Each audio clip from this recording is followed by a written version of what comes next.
mayroon tayo ditong ampalaya.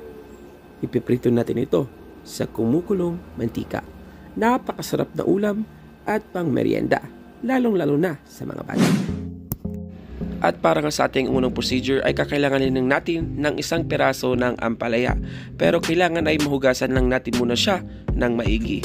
Pagkatapos ay hatiin lang natin siya sa gitna and then tanggalin natin yung white part na yan. So gamit yung kutsara ay tanggalin lang natin yung white part na yan dahil mapait po yan.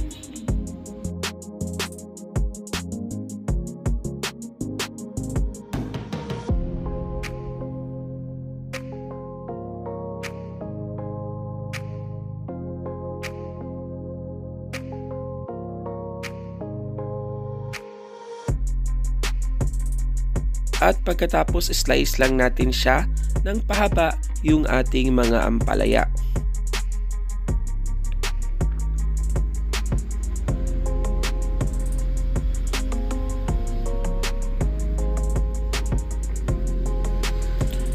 At pagkatapos slice lang natin siya ng maliliit.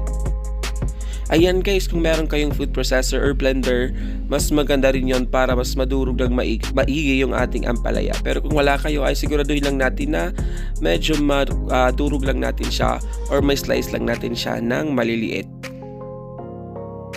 Para lang hindi siya ang buo pag iprinito natin siya mamaya. Pagkatapos ay ilipat lang natin ito sa mixing bowl and then hugasan lang natin siya ng maigi.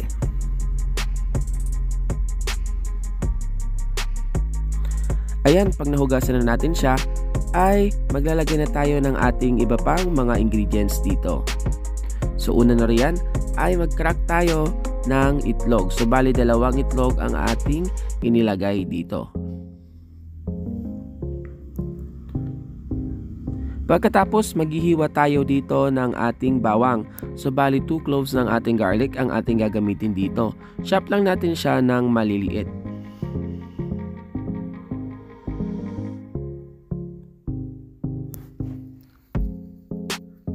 Pag na-chop na natin siya, ililipat na natin siya dun sa ating mixing bowl. Pagkatapos ay isusunod na natin yung ating sibuyas. So isang peraso lang ng ating sibuyas ang ating gagamitin dito. Kung meron kayong white onion ay mas maganda rin yon kasi mas crunchy yung ating white onion. Pero kung wala naman kayo ay pwede naman yung itong sibuyas na lang yung gamitin. So tulad kanina ng ating bawang ay slice lang natin siya ng maliliit. Pag na-slice na natin ay ilipat na natin siya dun sa ating mixing bowl.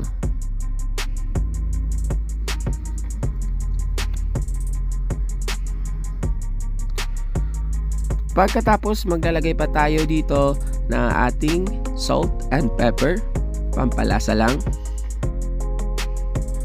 Maglalagay din tayo ng oyster sauce pero optional lang. Kung wala kayong oyster sauce ay pwede naman hindi nyo lagyan.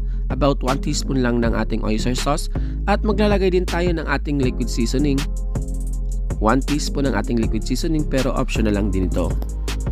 Maglagay tayo ng 1/4 cup ng ating all-purpose flour and then haluin lang natin siya ng maigi.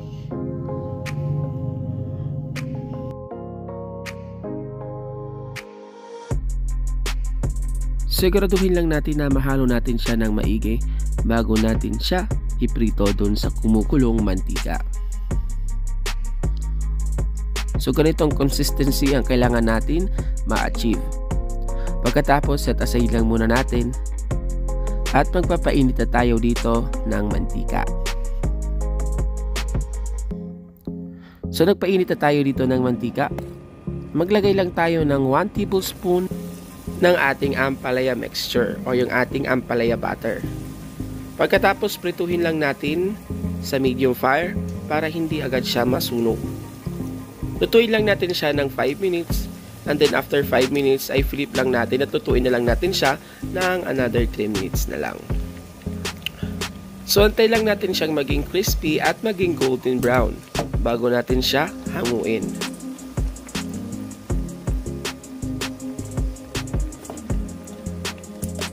So after 5 minutes ay flip lang natin na yung ating ampalaya. So kung makikita nyo ay golden brown na siya. So ganyang kulay ang kailangan natin ma-achieve dito. So flip lang natin siya. And then lutuin na lang natin yung other side ng 2 minutes. So after 2 minutes ay lutong-luto na yung ating ampalaya. I-drain lang natin ito sa ating strainer, or kung meron tayo nitong kitchen towel ay mas maganda rin yon dahil sumisisip ito ng oil. Pagkatapos ay ulitin lang natin yung procedure hanggang sa maubos na nga yung ating ampalaya mixture, yung ating ampalaya butter. Ayan nga guys, para po sa ating complete list of ingredients ng ating recipe ngayon ay inilalagay po natin yan sa ating description box sa baba. Huwag nyo rin kalimutan mag-like and subscribe sa ating YouTube channel, at lalong-lalo na sa ating Facebook page. Mag-follow na po kayo sa ating Facebook page dahil 15,000 followers na po tayo. Happy Tammy by RD po yun. Yung link ay nandun sa ating description box sa baba. Ayan guys, meron din po tayong TikTok account. Yung ating TikTok account ay Happy Tammy. Meron po tayo ditong mga shorts dun, o yung ating mga shorts video, yung ating mga nagawang recipe. So ayan nga guys, hanguin lang ulit natin siya at i-drain at ready to serve and to eat na ito.